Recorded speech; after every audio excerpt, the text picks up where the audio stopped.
Hey, it's Irreverent Aegis here, and in this video I'm going to show you how to tank the first hard mode boss, Exarch Kraglen, in Veteran Stone Garden. First and foremost, let's talk about positioning. Everybody should pick a corner and essentially stick in that general quadrant of the map the entire time and not move from there. I have a little more leeway as the tank to roam around, especially since I'm providing powerful assault to my group for extra damage, so you'll see me roam over to the sides a little bit. But the other three need to essentially stay in their quadrants. The reason why is that scream you just saw. When he screams, he knocks everyone back that's close to him, and that prevents them from interrupting. He needs to be interrupted as soon as possible when that scream happens, because if not, you get a stack of what I call defile to your magicka and stamina, and it actually decreases your total resource pool. So if you get multiple stacks of that, what's going to happen is you won't be able to block or roll dodge or really do very many attacks.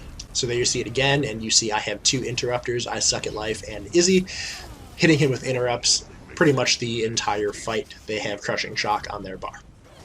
In terms of what you need to pay attention to as the tank, other than keeping aggro, he has several attacks that are priorities. He has a heavy attack that is 2 swipes. You can block this, it typically won't kill you. I prefer to roll dodge it myself, but it is blockable. Another attack that he does that charge. He'll target one person at random and charge at them. They need to roll dodge that. If they don't, they will likely die or at least take a lot of damage. The reason why we pick quadrants is because of that charge. If he charges at 2 people and both of them are your interrupters, well, now they may not have time to interrupt because they're both roll dodging or getting hit rather than doing their job interrupting.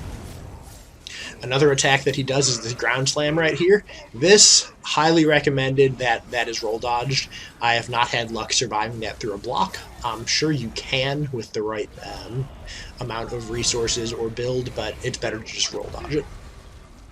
In terms of other attacks that he doesn't really do anything that's that big of a priority other than that scream. So again, you don't need to be interrupting as the tank, but it is important that you keep him away from the other people in the group. That's why you, in general, stick to your quadrant, so the interrupters do not get knocked back, or at least all of the interrupters do not get knocked back.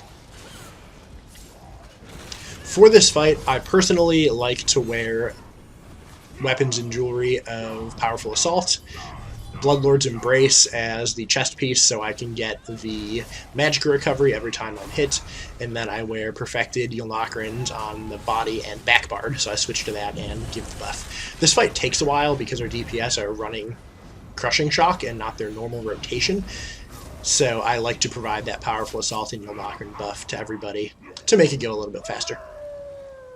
The timing of his scream changes a little bit throughout the fight. In the beginning, he seemingly does it a little more frequently, and as time goes on, you can actually see that he does more attacks in between the screams. So in the beginning, if you notice that he's doing those screams after the heavy attack or the ground slam, it'll typically stay like that for a rotation or two, and then there'll be more attacks in between. Other than that, this fight's pretty straightforward.